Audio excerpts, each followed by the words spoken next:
Welcome back to the Social Media Millionaire podcast. In this episode, we're going to be going over what cross platform traffic is, and specifically what organic cross platform traffic is, and how it can help you scale your business to new heights. Hi guys, welcome back to season 2 of the podcast. This is obviously a highly requested episode. We talk about this all the time, so We're literally always talking about this. I literally never shut up about it. I annoy myself. Yeah. Well, it's an interesting concept, and if done right, it can prove to be very beneficial. Yeah, 100%. So let's talk about what it is and what it's done for our business. So to give you a very simple overview, cross-platform traffic is basically using two different types of platforms. So outreach and nurturing platforms to actually drive traffic to your business. And you, exactly like it sounds, you drive traffic from one platform to another, and that does specific things. It helps boost your authority, it helps shorten the buying process, it allows you to really leverage these different platforms in the way that they were made to be used rather than fighting against the algorithms. And it extends your reach further than you could go on just one platform alone. And just simply because if you look at it, there's all of these different platforms: TikTok, Instagram, YouTube, Twitter, and each one of those platforms has a slightly different main user base. Now, a lot of people have, accounts on 2, 3, or, all 4 of them, but they'll tend to spend more of their time on 1 or 2 of them. And when you're posting content on multiple platforms and you're showing up and someone follows you on 2 different platforms and you show up in both of their feeds, you're getting more opportunities to interact with a follower and turn them into a potential customer. It also, when they interact with your stuff because they see you everywhere, it helps with the algorithm and your content getting pushed out to new people that haven't seen your content before. Well, and it helps to showcase you as an authority and kind of cement you in their mind, because when they see you on multiple platforms, you're not just popping up on TikTok or you're not just showing up on their Instagram. When you're kind of everywhere, they start to see you as more of an authority, more of an industry leader. When you have omnipresence.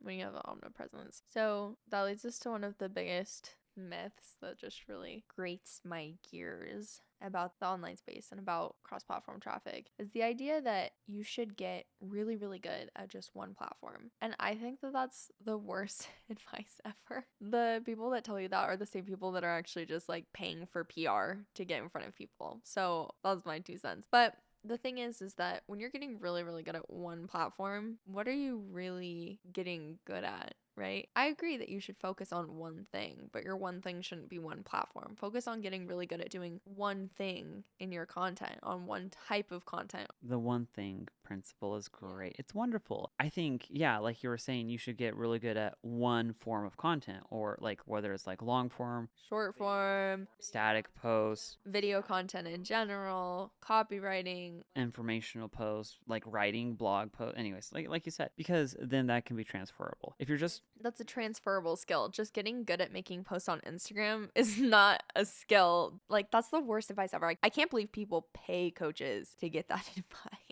And here's the thing is, if you get really good at one platform, like there's the risk of that platform not existing. Just look at the graveyard of MySpaces and Vines and a million other platforms out there. Well, and just like all the panic that everyone was in when they were like, oh, they're going to ban TikTok. Oh, no. You have, 500,000 on TikTok and 12 people on your Instagram. What a tragedy. It's almost like this could have been avoided. Yeah, but people go for the easy things. And I won't say this is something absurdly hard, but I won't call it easy. No, it's not hard. Like we said before, just get really good at one type of content. For me specifically, obviously, that's been short form content. I've gotten really good at short form content. And so I'm able to, and that's obviously what we teach our clients. That's what we specialize in. And so I'm able to take that content, I'm able to post it on TikTok and have it perform really well. I'm able to post it on Instagram and have it perform really well. I'm able to post it on Pinterest and YouTube. And I mean, we've started kind of repurposing onto some other platforms too, but I'm not an expert in those, so I'm not going to go into that. Now, here's the fun question for you. What is your viewpoint on a piece of content performing really well? Does that mean sales, or does that mean views, or both? Both. You're not going to get sales if you don't get views, but you could also get millions of views and get no sales. Are we talking like ultra viral? No, it doesn't have to be ultra viral. But the thing is like every single piece of content should reach at least 10,000 people. And that doesn't necessarily mean per platform. I mean total. If you're posting on Instagram, TikTok, Pinterest, bare minimum, and maybe YouTube Shorts, if you are posting on 3 or 4 different platforms with the exact same piece of content, you're able to get a lot more mileage out of that one piece of content. So if you're getting 10,000 views and you have an average 3% conversion rate, especially if you're selling higher ticket packages, you're doing fine. If you're doing 10,000 views per piece of content, the numbers just add up. It allows you to be very successful with your sales without having to do a lot of effort. So that's why I say get really good at one type of content and then figure out how you can get more mileage out of that piece of content. So we repurpose in 2 different ways. We have the actual physical piece of content, and then we have the concept of the content. So we're taking the physical piece of content and repurposing like the actual video to all the platforms that I mentioned. Then you can move into repurposing the concept of the content. And here's the thing. You need to look at your analytics when you do that. If you're posting videos that get like 200 views per month and you just keep on writing that concept into the ground, but you're not getting views out of it, it's probably something you shouldn't be doing. Now, if you post a video that gets a lot of views, then maybe you should take that concept and create some more videos using that concept. Yeah, that sounds so basic, but it's shocking the amount of people that don't do that. They're like, I got one video that did really well. I haven't been able to get anything to do well since. Did you look at that video and try to learn anything from it? No? Or they posted like 20 videos over like the span of a year and they had one video take off and then they've posted 3 more videos since and they're like, I'm a one-hit wonder. So that's the other piece of the cross-platform traffic. You do have to be consistent. You're going to have to post a volume of content to be able to get enough data to make decisions about what works and what doesn't. Just posting a few videos about something and then saying, oh, it doesn't work, that doesn't mean it doesn't work. It means that you posted a few videos and it's a skill that you have to develop. Creating content is a skill that has to be developed. Your first video is not going to go viral. And there's like core skills that come with creating content. Storytelling, copywriting, that don't really change. Well, I would argue storytelling stays relatively the same. There's, creating high quality content, so making sure your audio is good, your visuals are good. I think that helps. And there's obviously things like, I've been saying this nonstop, but like Casey Neistat, there's a clip going around of him talking about how he likes to frame everything like completely square, and he's like the rule of thirds. And there's like stuff along that line that is like immensely important. But you can also have super aesthetic content that gets no views. Yeah. Well, and then that comes into like the storytelling and the psychology of the videos and how you posture yourself and like all of that. Like aesthetics are only like one part of it. And then there's the other concept or the other skills that I think change quite a lot. And it's understanding how to create the viral content. And it's not understanding, it's what is trending right now on these platforms and how can you take that, apply it to your subject matter that you talk about, that you make your content about, and use that to like go viral. And that's like one of the skill sets that like it can be learned, but it's something that does evolve, or the knowledge that you use to create that evolves over time.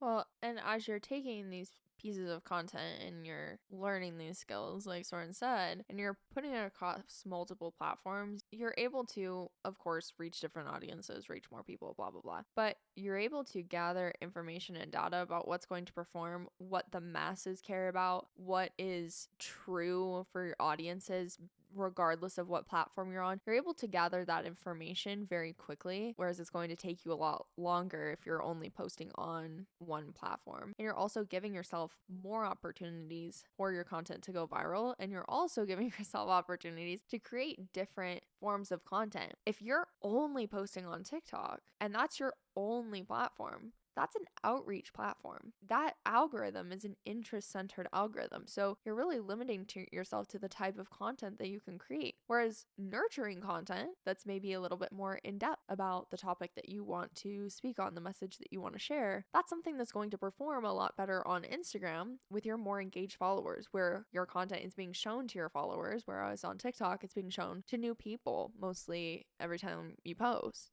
Yeah, like the concept of a For You page. Twitter has it now too. Instagram kind of does with the Reels page. I mean, they have the Explore page, but it's not as like common for people to use it. That's not what people scroll through. Well, like the Reels tab on Instagram isn't like just your followers, it's a culmination. So like all of these platforms have these like quasi For You pages essentially.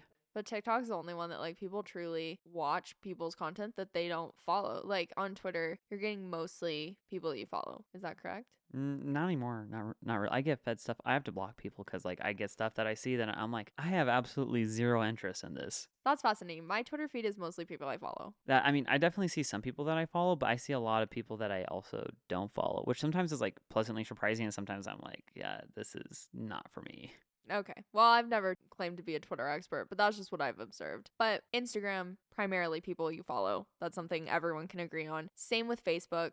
Not that as many people use that anymore, but whatever. If you're on the homepage, I think if you get on the actual Reels tab, at least I don't follow, and maybe I don't follow a lot of people, but like a lot of the stuff I see, I don't follow because I follow new people all the time. But the primary way that people use Instagram is, they watch people's stories. Whose stories are you shown? The people that you follow in your feed. They've started putting in more suggested posts, more suggested reels, right? So unless you're scrolling through the explore page, you're primarily seeing people that you follow. And the reason for that is because Instagram has a relationship-centered algorithm rather than an interest-centered algorithm, like something like TikTok. So when you're able to create different types of content for different types of platforms, you're able to create different skills, you're able to nurture more people, right? You're able to nurture people in a way on Instagram that you're not able to do with TikTok. And you wouldn't be able to do that and have that nurturing, have that conversion happening there if you just had the one platform. But on the flip side, if you only had Instagram, you're not going to have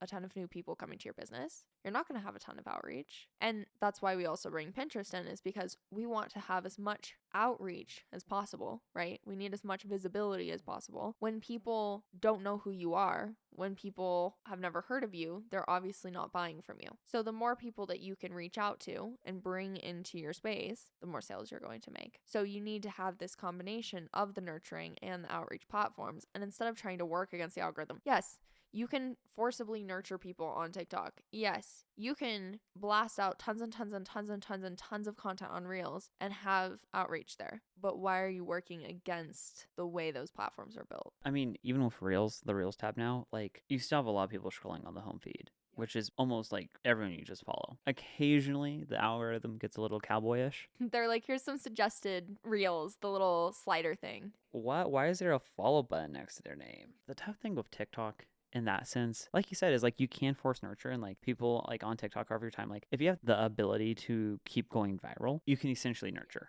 Because people will keep seeing your stuff. But depending, like, especially if you're trying to leverage TikTok to grow your business, it is most likely, like, you can go reasonably viral, like 10 to 100,000 views. You could do that pretty consistently, even with how many creators there are on the platform now. But like you said, if you're comparing it to like the videos where you go like super viral and get like 1 million plus views, it's great for outreach, but you're not going to reach those people on a consistent basis. Even like the 10 to 100,000, like it's really hard to reach those on a consistent basis, even if they follow you. Yeah, exactly. You're not even being shown to your followers. And a lot of people don't scroll through the following page on there. It's too hard to get to. One swipe away, too hard. All right. And so people don't use it. And so again, it's kind of the whole work smarter, not harder philosophy. It's actually more difficult if you just have one platform. If you leverage a couple different platforms, that doesn't mean you need to necessarily create more content. But if you leverage a couple different platforms the way they're made to be used, it's actually going to make your life easier, not harder. You're creating less work for yourself, not more. So that's, I guess, the biggest myth that I want to bust around that. Well, and the thing is, the more platforms that you can get on and you can build an audience on, if you're taking platforms like Pinterest or TikTok where you have a high discoverability from like new people, and you're sending those to places like Instagram and YouTube where you can nurture them more, you're also like diversifying your following. That way, if you run into any problems, like let's say you get a bunch of trolls, they want to like report you for whatever reason, and you get banned on TikTok, then you're not completely like out of your business or your job. Yeah, we've had a ton of clients that have actually close to 1 million or over 1 million followers on TikTok, and then like less than 1,000 followers on Instagram. And so they're just constantly living in fear that something's going to happen to their TikTok. Yeah. Well, one of the most common things that people say to us when they come is like they have a fear of getting kicked off the platform they're on, or, they come to us because they get the warning. They get banned for like 24 hours and they're like, oh no, what have I done? Oh no, this is the end for me. No, really. And it's scary. Like, It definitely can be. Like, we've been there. if you're an online like service provider or e-commerce brand and you get the, your account has been suspended for 24 hours warning, you're like, oh shoot, all of my sales come from TikTok. Retro. And the warning bells start going off in your head. So I don't think we can emphasize the importance of cross-platform traffic and, really like developing, like getting followers from one platform to the other and developing a relationship with them. Like it's so vitally important. If you're creating content, whether you're just a content creator or a business owner, it is so vitally important that you do that. 100%. And so with that, with building the relationship, so this is where some of the more buyer psychology, understanding the buyer journey starts to come in. You can shorten the buying process when they see you in multiple lights on multiple different platforms. And, we know just kind of an industry average that people need an average of like 7 to 14 interactions with you to actually decide to make a purchase. If they see you once or twice on TikTok, that's not going to do it. If they see you on TikTok and your content's bingeable, and so then they come over to your Instagram and they're watching not only your reels on Instagram, but then they're able to scroll through your feed post and you're posting stories that day, and then they respond to your Instagram story and you have a conversation with them via voice message in the DMs, that can happen within 24 to 48 hours. Whereas someone sees one TikTok and doesn't go anywhere, someone sees your one reel as a suggested post, and that's it, and your content isn't bingeable, and they're not being brought anywhere else to have multiple types of interactions with you, that one piece of content did absolutely nothing for you, and you didn't make a sale. Well, and just think about this in the sense that of how many times you can post on your Instagram stories in a single day. Plus, if you put a feed post up, plus if you post one reel, and even if you only did one story. But like you can have like, and a lot of people do this, and it's something that can be very good. If you have like 5, 6, 7, 8, 9, 10 going, some static, some like talking, providing value to your followers. Like, I mean, Mercy, you got to 14 interactions just on Instagram, like in a day. Right. Exactly. In a day. And so when you're implementing, the other things that we talk about in terms of bringing the psychology into your content, and then you have these different avenues, these doors that are open to them to bring them from platform to platform. Same with Pinterest. We have a ton of people that find us on Pinterest. They click on a pin over there because they were searching for the answer to a question that they had. They click on the pin, it takes them to my TikTok. They watch a couple TikTok videos, now they're over on my Instagram. That shortens that buying process like extremely quickly. And kind of like tying it all together. If you have consistent content across all of your platforms, like we live in an age now where a piece of content it can truly go viral on every single platform. And what we specialize in doing, like Kendra said, we specialize in creating short form content. And if you take that short form content, you put it on TikTok, you can put it on Instagram, you can put it on Pinterest, YouTube, and even Twitter now. You can have that piece of content go viral literally on all platforms. And even if it doesn't go viral, you're able to get a lot more mileage out of that piece of content. If you get, say, 2,000 views on TikTok and then 2,000 views on Instagram, and then 5,000 views on Pinterest, and then 2,000 views on YouTube, suddenly you reached a ton of people that you wouldn't have otherwise if you were perfecting your one platform. Well, and as a fisherman would say, you're casting a bigger net, you're going to catch more fish on average. Because it doesn't take that much time to take the same piece of content and post it on a few platforms. Come on, give me a break. If you're using, software to automate it, if you're using a VA to automate it, and you know what? If you get on like YouTube or Twitter, I'm sure you can find some guy that will tell you about some AI tool that will do this for you. And even if you're doing it manually, it's not that serious. It's maybe an extra 30 seconds out of your day, but it's going to make you thousands. So I would do it. So let's talk about how to implement this in their business. How does someone get started doing this? Well, I think number one is you need to have the courage and the consistency to start creating content. Yeah. Well, let's assume they're already creating content. So that was step 0. Step 1 is, have accounts on all of the platforms that you want to be on. Fully optimize them on every single platform. Make sure that they're cohesive. This means link your Instagram to your TikTok. The amount of people that don't do that is just insane. Go into settings, link your Instagram to your TikTok. link your YouTube to your TikTok. There is an argument to be made if you want to drive traffic to one or the other. At a certain time, you might want to only have one linked because then that is the button that people will click and you'll get all the traffic going there. But, like you said, optimize it. Make sure your accounts are linked. Make sure you have your landing pages for your service or product you're offering in your bios. Make sure you have clear call to actions on every single platform for what you want people to do, where you want people to go. If you're wanting to drive people to your Instagram from your TikTok, then maybe your call to action shouldn't be go to my website. Maybe it should be DM me on Instagram, right? So think strategically as you're telling people where to go, pointing people in different directions. And utilize the features of the platform overall. There are ways you can use TikTok, for example, and different types of content you can post on TikTok to, drive traffic to Instagram. And Instagram is probably like the best platform because it's the most versatile because you can post everything essentially from like long form content to static posts to, I don't even know where stories fall exactly. I don't even know what you would call that. But I mean, stories are so powerful because you can put links in them that can go wherever you want them to, whether you're selling your product or offer, or you're driving traffic back to your YouTube. Or your email list or whatever. So start by making sure that you have all your accounts set up, that they're optimized fully, that they look cohesive, that there's nothing weird going on where there's links that don't work or whatever. That's step 1. That's obvious. Step 2 is take all the content that you've already created and start repurposing it to the other platforms. Start taking your TikToks and putting them on Reels. Start taking your TikToks and putting them on Shorts. Start taking your TikToks and putting them on Idea Pins. And you can do this manually. If you want to get real nerdy, get an Excel sheet. If you want to get real automated, there's tools like repurpose.io for this.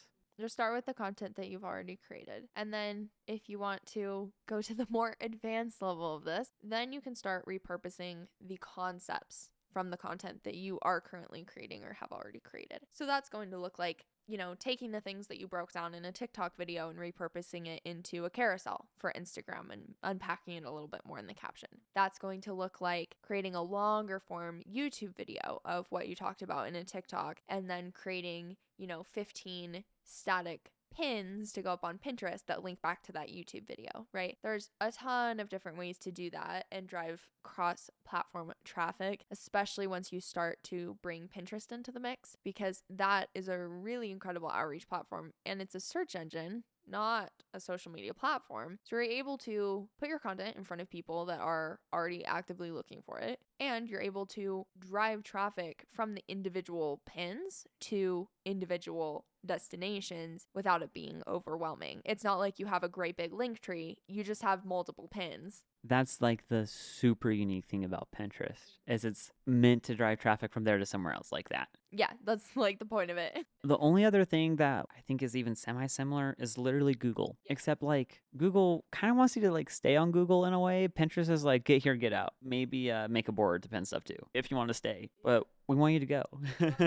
we want you to go over here and buy something. Yeah, no, exactly. So start repurposing the concepts there. And then all comes together. I know this may be sounding overwhelming as we're discussing it here. This all comes together very, very beautifully if you are using our content plan and using our strategy, because you're starting with an overview of the entire year. You're unpacking exactly what you're going to need to be talking about on social media every single month. You have a clear, consistent plan for just one piece of content a day to go up. And then it gives you the time and the space to be able to repurpose, to be able to make it more conducive to the different platforms, and to be able to focus more on reaching more people rather than creating more content. And that's the beauty of this whole strategy that we've put together. Couldn't agree more. So if you want to see this in action, of course, you can see it happening on my Instagram, my TikTok, my Pinterest account. Do what we're talking about. Come on over to Instagram from your friendly podcast. Yeah. From the podcast. Hop on over from Spotify or Apple Podcasts and give us a follow. See it in action day in and day out. And as always, if you have any questions, my DMs are always, always, always open on Instagram. Be sure to subscribe to the podcast, leave a review, preferably a nice one, and we'll see you in the next episode. Thanks for being here.